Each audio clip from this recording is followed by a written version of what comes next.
Hi, everyone. Today, I really wanted to speak to the senior community. And the reason that I wanted to address this community more specifically is that the quarantine may really be harder for this community than it is for the larger community. And the reason that is because for many seniors, technology is really not a regular part of your life. And it has really been a learning curve to figure out how to stay in touch with everybody using the new tools that are available.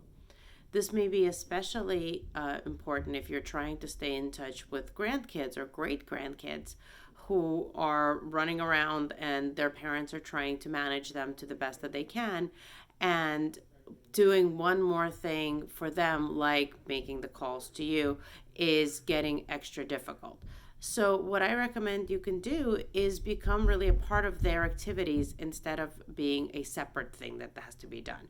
So, for example, if they're drawing or if they're playing outside or they're going on a walk, ask if the adults in their life can just turn on some sort of medium where you can be present for it.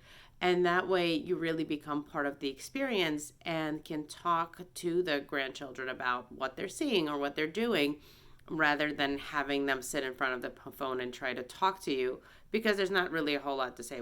They haven't been doing anything new for them to report on. The other thing that you can do, which would give you both a sense of purpose and really help their parents potentially, is to become part of the homeschooling evolution.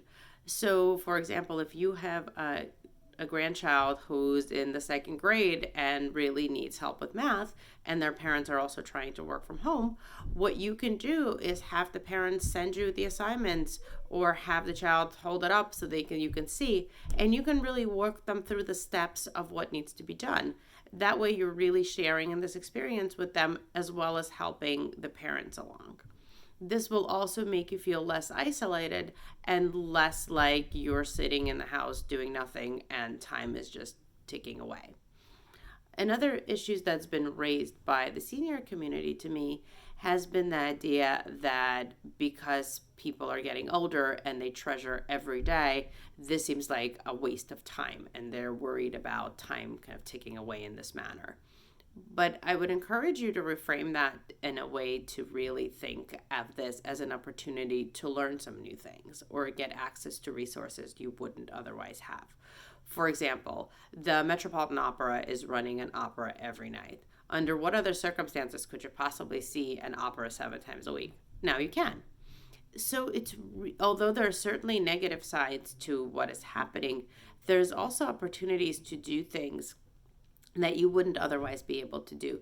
And it's really about being proactive and trying to take advantage of the resources that are now being put out there.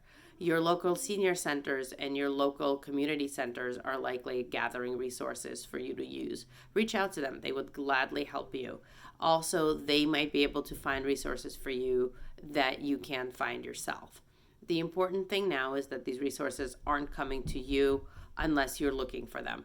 So please make sure you're reaching out, make sure you're not isolating, and you can really make this a fruitful experience if you put your mind to it. I wish everyone to stay well and healthy, and please let me know if you have other topics you'd love to discuss. I'd love to be a resource. Have a good one.